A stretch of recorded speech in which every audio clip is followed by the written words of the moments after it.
In the winter of 1720, in a workshop in the northern Italian town of Cremona, an old man is bending a thin plate of spruce over a candle flame. He is in his 70s. His name is Antonio Stradivari, and the violins leaving his bench will still be worth millions 300 years from now. He does not write down what he is doing. Why would he? Every apprentice in the room can already see it. That is how most of the great recipes die. Not in a fire, not in a war. They die because the person who knew simply assumed there would always be someone watching. The recipe lives in the watching.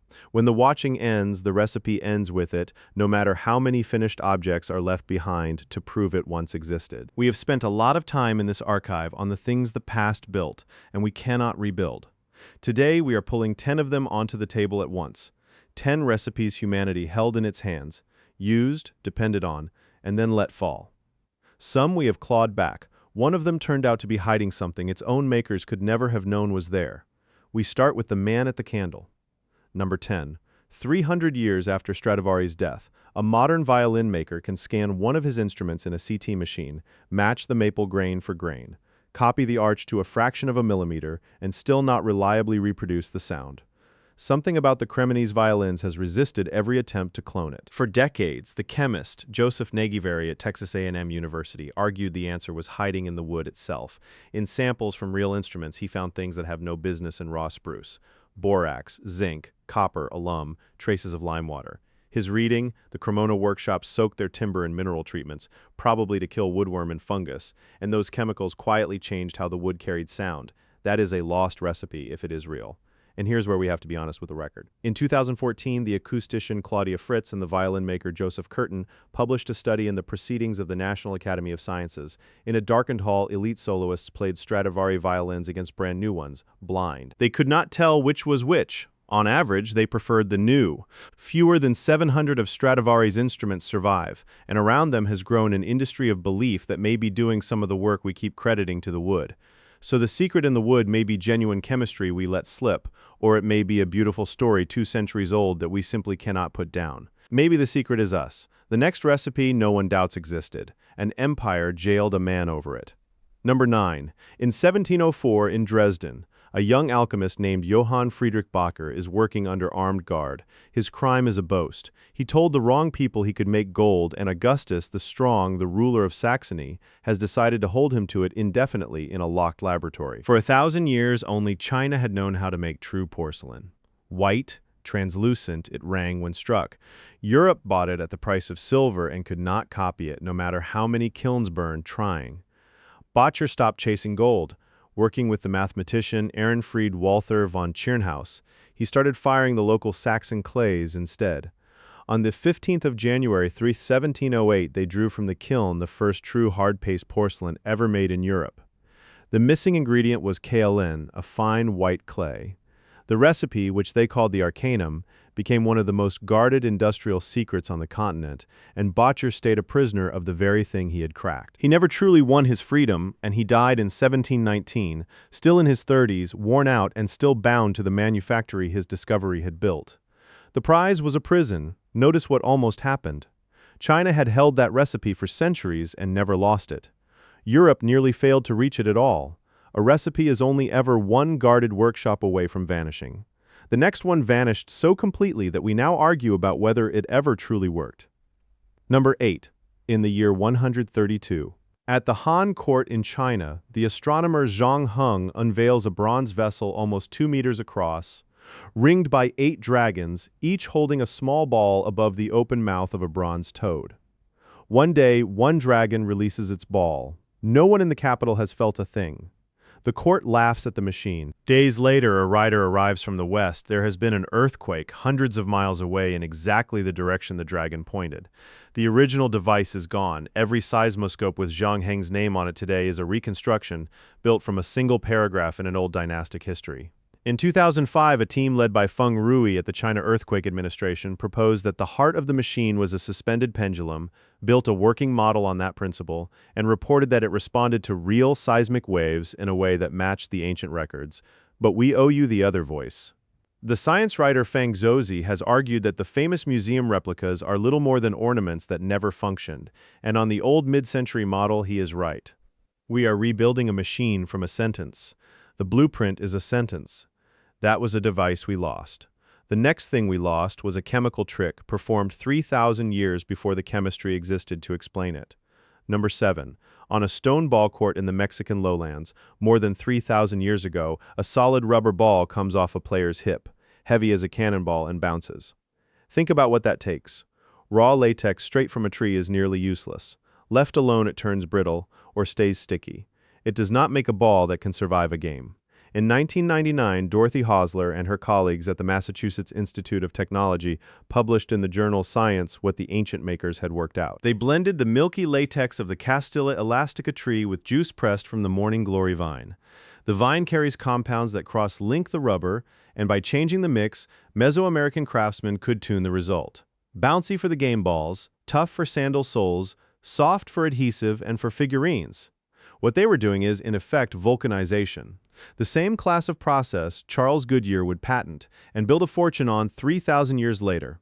Spanish observers in the 16th century watched the ball games and wrote home in astonishment about spheres that bounced higher than a man, made of a substance Europe had nothing like.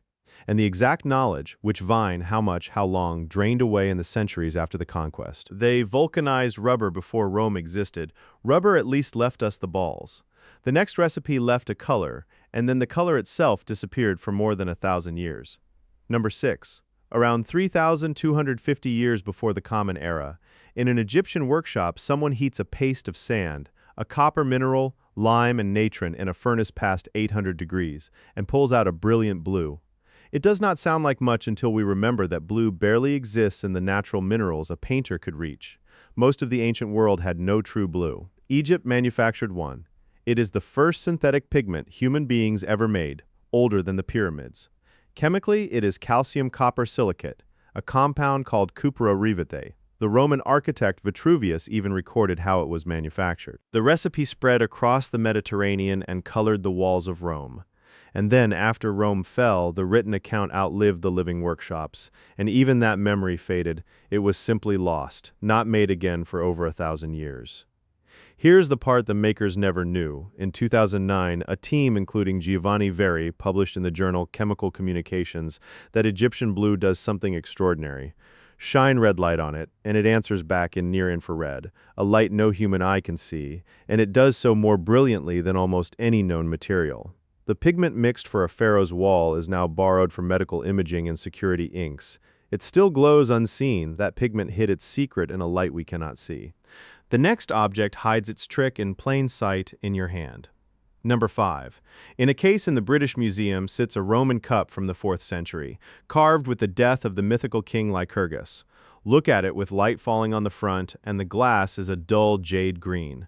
Put a lamp inside it, and the same glass turns a deep blood red. One cup, two colors, it depends entirely on which way the light is moving.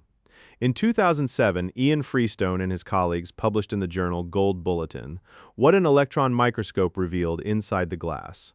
Scattered through it are tiny flecks of a gold and silver alloy, 50 to 100 nanometers wide, roughly 1,000th the width of a human hair. At that scale, metal stops behaving like metal and starts sorting light by its wavelength. That is nanotechnology, the literal subject of a field that would not have a name until the late 20th century, ground into a drinking cup 1,600 years ago.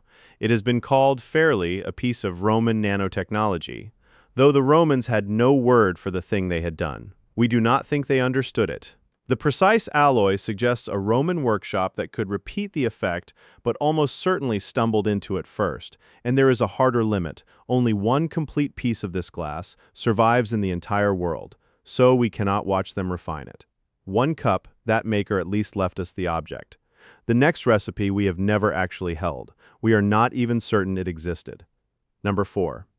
The North Atlantic in the 10th century. An open North ship is crossing hundreds of miles of ocean under a solid ceiling of cloud. There is no sun to steer by, and the magnetic compass will not reach Europe for centuries yet. And still, the old sagas say, a navigator could raise a stone to the gray sky and find the sun that no one could see. In 2012, the physicist Guy Ropars and his colleagues published in the Proceedings of the Royal Society, How Such a Stone Could Work. A crystal of Iceland spar, a clear calcite, splits skylight according to its polarization. Turn the crystal and the two images it makes match in brightness only when it is aimed at the hidden sun. Their reconstruction pinpointed the sun to within a single degree, even after it had dropped below the horizon. Their physical clue was a block of calcite recovered from a shipwreck, lying right beside the navigator's dividers. Now the honest part, and it matters. That wreck was an English ship that sank in 1592. It was not a Viking vessel. In fact, we have never found a sunstone in a Norse wreck at all. The optics are real and repeatable. The Vikings using them is an inference drawn from a saga, and the sagas are not instruction manuals. They are stories, and a story is a fragile place to keep a technique alive. Hold it loosely. That recipe may be a legend we made true in a laboratory. The next one we can date to the minute, because the man who invented it demonstrated it on TV and then carried it into his grave. Number 3. In 1990, in a British television studio, a man named Maurice Ward coats a raw egg in a pale homemade paste he calls Starlite and turns a blowtorch on it. The flame runs well past 1,000 degrees. He holds it there. When he finally cracks the egg open, the inside is still raw, and the shell is barely warm. Ward was not a scientist. He was a hairdresser from the north of England, an amateur chemist, and he claimed his material could shrug off heat that should have destroyed it. This is the entry with the thinnest paper trail on the table, and we are telling you that plainly, because that is the whole point of this channel. Ward never published a formula, and never let a full sample leave his control. He said Starlite held 21 ingredients, most of them organic, and he insisted on keeping majority ownership of any deal, which strangled every negotiation. Laboratories that got to test small pieces came away impressed. None came away with the recipe. Maurice Ward died in 2011. He took it with him. Teams have since tried to rebuild Starlite from those old demonstrations, with partial success and no way to be sure they have the real thing. Everything so far we lost by accident, or by secrecy. The last two recipes are different. One we clawed all the way back, and one we recovered only to find it had been hiding something no maker could have designed. Number 2. In 2016, at Saqqara in Egypt, archaeologists opened an underground embalming workshop that had been sealed for roughly 2,600 years. The jars inside still carry their ink labels. We have known for centuries that the Egyptians could hold a body against decay for thousands of years. What we did not have was the recipe. The exact substances in the exact blend were gone, buried with a priesthood that recorded its work in ritual language, not in chemistry. In 2023, a team led by Maxime Rayjot and Philip Stockhammer published in the journal Nature the actual chemical contents of those labeled jars. And the recipe was staggering in its reach: cedar, juniper, and cypress oils, animal fats, and beeswax, bitumen carried from the Dead Sea, and tree resins, elemi and damar, that grow only in the rainforests of Southeast Asia. Preparing a single mummy drew on a supply chain that ran from the Mediterranean to the tropics of Asia. 25 centuries ago, a label they had long read as the name of one simple incense turned out to name a precise, engineered mixture. Other labels turned out to be instructions rather than ingredients, naming not the substance but its job to be placed on the head to wash the skin. We read the recipe off the jars, and we should be careful. We now have the ingredients, but not every proportion, and not every jar's label is translated beyond doubt. The reconstruction is real, and it is unfinished. That recipe we recovered by reading a label. The last one we recovered too, and then we discovered it does something its makers could not possibly have intended. Number 1. More than 2,000 years ago, in the workshops of Han and pre-Han China, artisans manufactured a synthetic purple. It is the color found on the terracotta warriors. They made it from barium, copper, and silica, fired at carefully controlled temperatures. Barium-copper silicate does not occur in nature. Producing it is genuinely difficult chemistry, and after the Han period, the recipe was lost, unseen for 2,000 years. So far, that is a familiar story. A manufactured color, held and dropped. This is where it stops being familiar. In 2006, physicists including Suchitra, Sebastian, and Ian Fisher at Stanford University, working with the National High Magnetic Field Laboratory at Los Alamos, cooled a sample of Han purple to near absolute zero and hit it with a magnetic field 800,000 times stronger than the Earth's. And the material did something that had never been seen in a solid. Its magnetic behavior collapsed out of 3 dimensions and into 2. They published it in the journal Nature and called it dimensional reduction. A bulk, 3-dimensional object, behaving magnetically as though one of its dimensions had quietly ceased to exist. The field they needed was among the strongest ever produced on Earth, and the ancient pigment answered it like a material engineered in a modern laboratory. Sit with that. A pigment hand mixed for the color of an emperor's guard turns out to be a doorway into the physics of quantum matter behavior we are still working to understand. This is not a curiosity about a color. It is a live frontier of modern physics, and it walked into the laboratory wearing the face of an ornament scraped from an emperor's tomb. Be clear about the limits. The color does not do this sitting on a shelf. It takes cold and magnetic force that exist almost nowhere in the universe. The ancient chemists made the compound with their hands. They could not have known what was sleeping inside it. They mixed a color. They made a mystery. You're looking at a recipe that outran the people who wrote it, and then outran the rest of us too for 2,000 years. Lay all 10 side by side, and a shape appears. Almost none of these recipes died in a catastrophe. The violin bench had apprentices in the room. The porcelain works had a king's guard on the door. The embalming priests had an entire industry beneath them. What killed the knowledge again and again was the ordinary gap between one pair of hands and the next, a maker who assumed the watching would go on. A moment when it stopped, a recipe, it turns out, is not really a thing. It is a conversation carried from one person to the next, and it survives exactly as long as the conversation does. Hang up mid-sentence, and even an empire's own color can vanish for 2,000 years. And there is a harder edge sitting in that first blue and that last purple. Some of these recipes were hiding things their own makers never knew were there. A glow in a light no Roman could see.